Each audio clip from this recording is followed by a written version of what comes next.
Assalamualaikum warahmatullahi wabarakatuh. Perkenalkan, saya Maulana Ramadan Arab, NIM 2304370. Nah, di sini saya menjelaskan terkait studi kasus yang berkaitan dengan investasi UMKM. Nah, yang pertama menjelaskan terkait investasi mesin pengelolaan abon ikan. Yang kedua, analisis kelayakan finansial. Nah, latar belakangnya. Yang pertama ada UMKM berencana berinvestasi pada mesin pengelolaan abon ikan. Nah, tujuannya meningkatkan kapasitas produksi dan keuntungan. Yang ketiga, umur proyek ini sekitar 5 tahunan. Adapun data inputnya, yang pertama itu ada investasi awal sebesar 400 juta rupiah, yang kedua ada pendapatan 300 juta rupiah per tahun. Nah, yang ketiga ada biaya operasional sebesar 130 juta per tahun. Adapun suku bunganya itu 10%. Adapun nilai sisa sekitar 40 juta. Nah, sini akan menjelaskan terkait cash flow bersih. Nah, cash flow bersih itu terdiri dari pendapatan dikurang biaya operasional. Nah, seperti yang kita tahu, biaya pendapatan itu sekitar 300 juta. Adapun biaya operasional 130 juta. Jadi dikurang ya. Totalnya adalah 170 juta per tahun. Nah, net present value. Nah, di sini saya tidak tidak menulis lengkap karena kan ini terlalu panjang. Nah, sini saya akan menjelaskan kenapa PT Arus Kas 5 tahun itu sebesar 644.300.000 rupiah. Nah, situ karena dari 170 juta tadi, nah itu kita kali 1,1 dan itu diurut nih kawan-kawan. Nah, diurut yang pertama itu kan kali 1,1.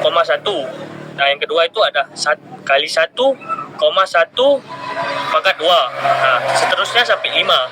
Nah, dihitung hasilnya itu sekitar 644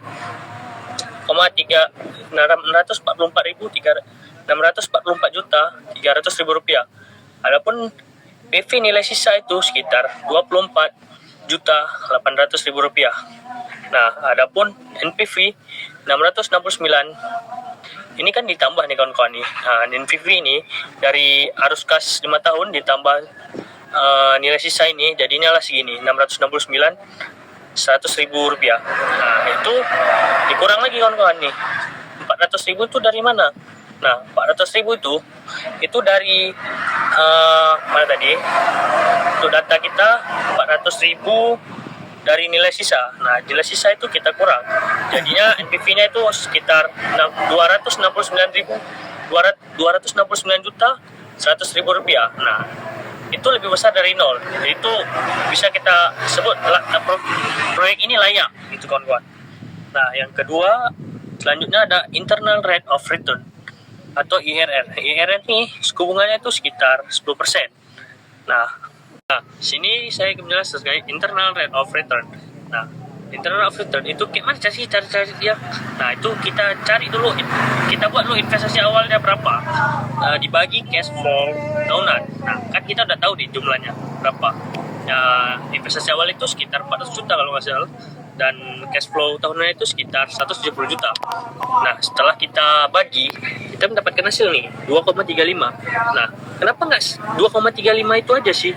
Nah, sini saya menjelaskan kenapa sih nggak 2,35. Nah, itu setelah kita dapat faktor 2,35 itu kita cocokkan dengan 5 tahun menggunakan tabel N. 25% itu sekitar 2,689. Faktor 2,35 ini berada di sekitar 26,27%. Maka IRR-nya itu sekitar 26,6%. Nah, analogi biar gampang nih kita bayangkan ada nih 2,3 ini adalah kode lokasi, sedangkan IRR nama kota. Nah, 2,35 belum berarti apa-apa nih kawan-kawan. Sampai kita itu tahu untuk nama kotanya itu apa. Nah, kota itu kan ada di sekitar 26,27. Kita ambil jalan tengah aja. Kayak saya tulis di sini 22,6,6.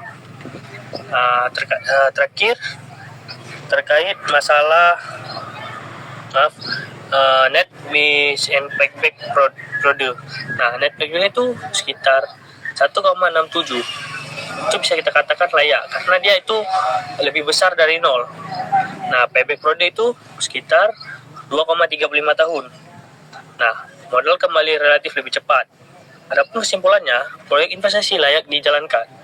Nah, proyek ini dapat memberikan keuntungan finansial. Nah, resikonya masih dapat ditoleransikan. Sekian, terima kasih. Assalamualaikum warahmatullahi wabarakatuh.